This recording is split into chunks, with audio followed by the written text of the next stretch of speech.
Say, imagine you were somehow convinced to take a wild trip into the lost corner of some Amazonian jungle, somewhere lost out there.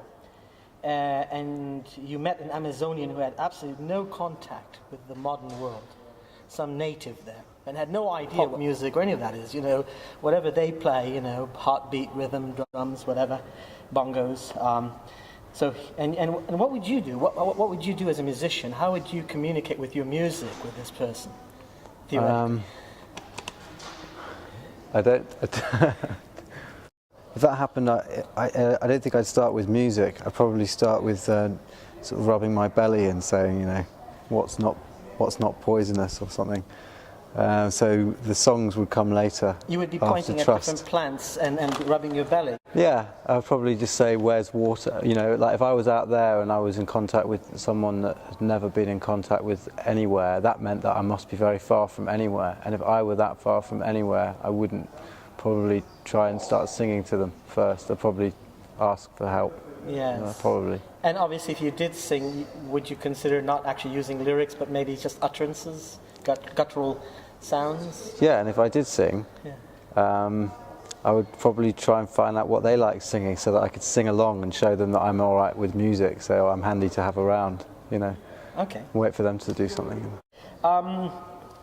What's it all about? What's it all about? That is a question that no one knows the answer to. I mean, the life, world, reality, us, everything, you, me. What do you think? I mean, just what at the moment you feel might be the right answer for you. Because obviously it's not going to be the right answer for everybody. Yeah.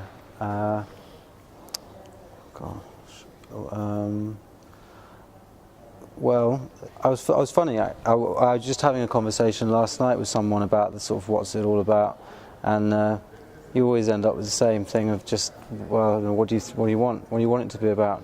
So it's you that decides. Accommodating. It's about accommodating. It's you that decide. No, you decide what it's all about. Whatever it is that you. Long way down, huh? This is my life. It's my rules. You can have it your way. Oh, I see. Yeah. Well, yeah, but I don't think the lyrics are that well written. I have to say, so I wouldn't. I don't know. If you said, "What's it all about?" Really, what's it all about? I don't know. I haven't got it. Because that's another song. What's it all about? That's in another song. Yes, what's it all about? That's the one about the schoolyard, right? Yeah, that's right. That's right. Where did that come out of? Where did that? Probably from What's It All About. From just probably going, oh, what's it all about? And then, if you can say it like you mean it, then you might as well put it in the song. Okay. Yeah. Okay, so playing to a live audience any song is always a new experience, and if to strike the right notes, you have to reconnect to that original set of emotions that you had when you actually completed your. No, I don't try and do that. No. No. Do you improvise sometimes if you forget something, some line? Every time you do something live, it's improvisation. Because you can't replicate even what you were doing 5 minutes ago in the dressing room before you came out. Even if you were warming up and doing something, and even if you really had it cooking or whatever, and then you come on stage, it's not going to be exactly the same as any other time. No, I know that, but some people have that. They have to reconnect to that emotion to play that song at the right notes. At least some of the people I've interviewed in the past. No, I don't find that. There are sometimes that happens. Sometimes there are certain things like that. Certain things, but. Not for a whole song, maybe just for a lyric or something. Do you find yourself focusing on a specific person or a couple of people in the audience as opposed to just... No, I'm not comfortable doing that. Oh, okay. I don't like staring at someone. I've heard people say back, right? I do the whole set. I don't know, I like being and get listened to when I'm playing. I don't like people talking loudly when I'm playing and not paying attention if it's a small venue or whatever. You want respect because you offer them the respect of your performance. I don't know what it comes. I think it's just that I can't do it if no one's listening. I just can't really make magic. What little magic I have, I can't. Little magic. I can't do it. Yeah, I can do it if one or two people are talking, but the point is that I don't like to. I don't mind at all if people are looking at me while I'm playing, because I know that's the job. That's what I like when I'm playing. But what I don't really do is sort of fix on one person and play a whole song at them. Your first musical instrument was a trumpet, as I understand. That's what I heard somewhere else. And then you were playing classical music and also on the piano. I never really was any good at classical music. No, but No. you were playing on the piano. I was just doing all the stuff that you have to learn when you're a kid, and you have Bach, to do your... Beethoven. Did you do any of that? Very little. Very little. Okay. Yeah. And you stated that you'd like to that creating film music would be your real cup of tea. Yeah. Names I'm like going back to studying orchestral music more now because Ennio of that. Morricone, John Williams. Yeah. John Williams is cool. Yeah. I know he's somebody who good. knows him personally. Yeah. And I've only met him once, but at a distance. We didn't really talk. Yeah. So, okay. Could it be that you will have to produce and direct your own movie, finally, in order to get to the world, to discover your potential as a soundtrack, a film music? No, I know that there are people who make such good films. I just want to do music for their films before anything else. I think everyone that likes to be creative, I think sometimes about making films, like you're making a film now. Suppose, and I can sense this is highly likely, that you'll finally make really big time success, not just here in the UK, not just on the other side of the pond via America and all that. How do you imagine that could change your outer persona? I don't think it will ever happen. You don't think it's going to happen? I don't think it will ever happen. Or you don't care? The way that it used to happen to people. No, I just think like when you see people now who get really big and whatever they're doing, they're not the same kinds of people who used to get really big doing. So it's all contrived in business. No, it's not just that. No, and those in turn weren't the same kinds of people as the people thrown up in the 20s and 30s or whatever. Different kinds of individuals come forward or whatever.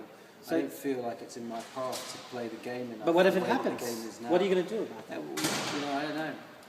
You won't have to slap porcupines. Listen, you won't have to slap porcupines in order to have the means to create whatever it is that from then on you want to create. If no one stops me doing what I'm already doing, then that's great. If it got in the way of it, that would be annoying. But you obviously, if you're a big success, you could have more of the material means to make your life more comfortable. You could focus more of your energy. I'm lucky. My life is pretty comfortable. Okay. I know a lot of artists who would love to have more means. It's not more means, because it's not about means. It's great. It'd be great to have money, and then you can buy everything you want and everything. But what would be really nice is to rather than just having. It's not about having things. It's not what I don't worry about not having things. But I do sometimes think that things move very slowly. Okay. And whatever it is creatively, it'd be good to get things moving quicker. But money can help that. Yeah, right. It really can. Yeah. Cool, funky, earthy, hip. Are these words that fit your persona? Cool, funky, earthy, I don't hip. like saying things are funky, really, unless it's talking about funk music. That's what I meant. Funky music. Yeah. Oh yeah. Well, I like whenever I get a chance to work with someone who's a good funk musicians, but I'm not really a good funk musician. I just like to try and do my best if I'm in the room with. I love being in the room with people. But how do you define your musical genre? Broad, I think. I'm very broad. I like to work with anyone who really means it. Mm-hmm. The romantic adventurer discoverer is also you, as I see, a traveling poet troubadour. Traveling poet troubadour. Yeah. Does that make sense? sense? I'm not a poet though, really. But some people think that you. My brother Jeremy's a poet. Right, and he has also. I've seen some stuff on the internet, right? Okay, so if you could traverse the ages, throughout history, if you could go back in time, which periods would you first want to experience? And are there any historic persons that you would have liked to have met, hanged out with?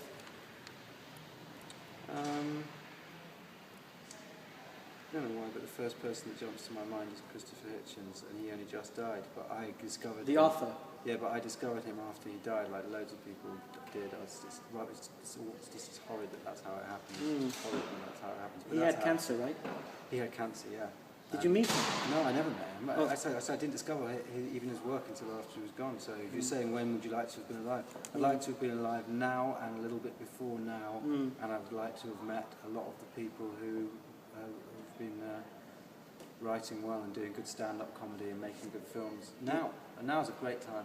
What are your favourite movies of all time? Just a few. Network.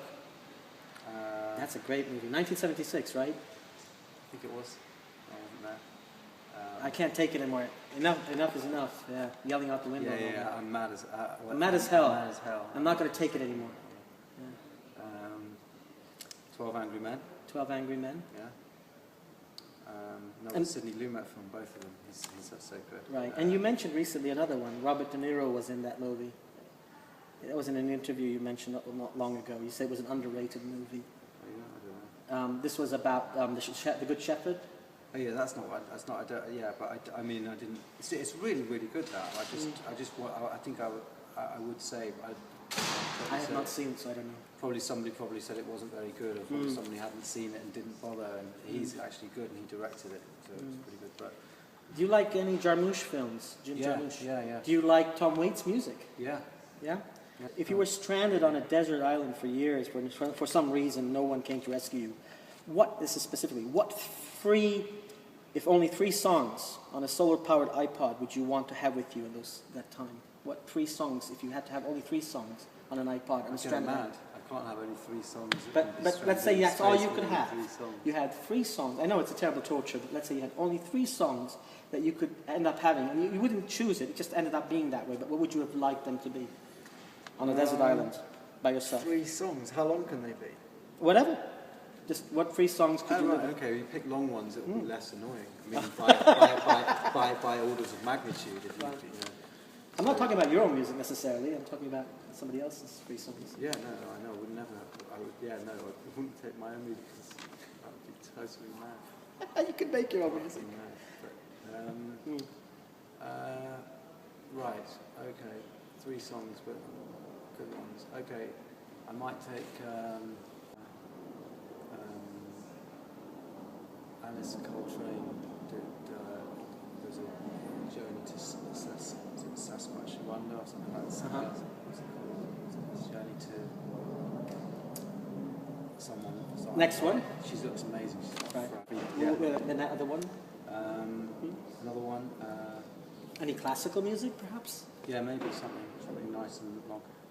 Something I heard recently, something that someone turned me on to, Arvo Pärt, P-A-R-T. Arvo Pärt? Yeah, he did something Contemporary classical? Yeah, so he did something called Mirror in the Mirror, Spiegel in Spiegel. Spiegel in Spiegel. And it goes on for quite a while, and it's lovely and it's simple, so maybe that. But anything over and over forever. One more song. One more song? Something that you could dance to, maybe? Something? No, I wouldn't be dancing in space forever. I wouldn't be like, oh yeah, here it comes again, time to dance, because it's forever. I think it would have to be things that were very calming and because you'd be out in space. There's an old movie where she can't get it on unless the Bolero's playing. Would you listen to the Bolero? Actually, that wouldn't be so bad. Yeah, okay. And by the way, Claude Debussy is famous for saying music is the silence between the notes. Have you got your own quotable about music that you like to drop here? Have you heard that? No. I know if I were as good as Debussy, then I might know one. Yeah. Mozart. Amadeus Wolfgang Mozart. What does his music mean to you? It means that he's really, really good and order, and it's amazing. I love. Did you enjoy the movie, Amadeus? Yeah, I did actually. It was quite good fun. And did you like Falco's rendition? Amadeus, rock me, Amadeus, rock me, Amadeus. Yeah, I did actually. Yeah. And I met Falco in Vienna. Really? Near the Westbahnhof. And he had a huge loft next to the railroad. And that's where he lived. Cool. Until he passed away. And if you had met Eddie Brickell before Paul had met her, and before you met you're currently in a relationship? Yeah. Yeah. If you had met Eddie Brickell, you know who she is? No. Paul Simon's wife. Oh. She's a great musician. Oh, does she play on stage with it? Yes, and I think I've seen her. And she's made some wonderful original compositions. Philosophy is a something on a cereal box. Something. Is there a question you'd like to ask the interviewer? Because that's one of the things I ask. Is there a question you'd like to ask me? Because my way of interviewing is to sort of like try to bring out more of the person than normally would be brought out. So I haven't got any questions really. No. Is there a question you would like me to ask you that I haven't?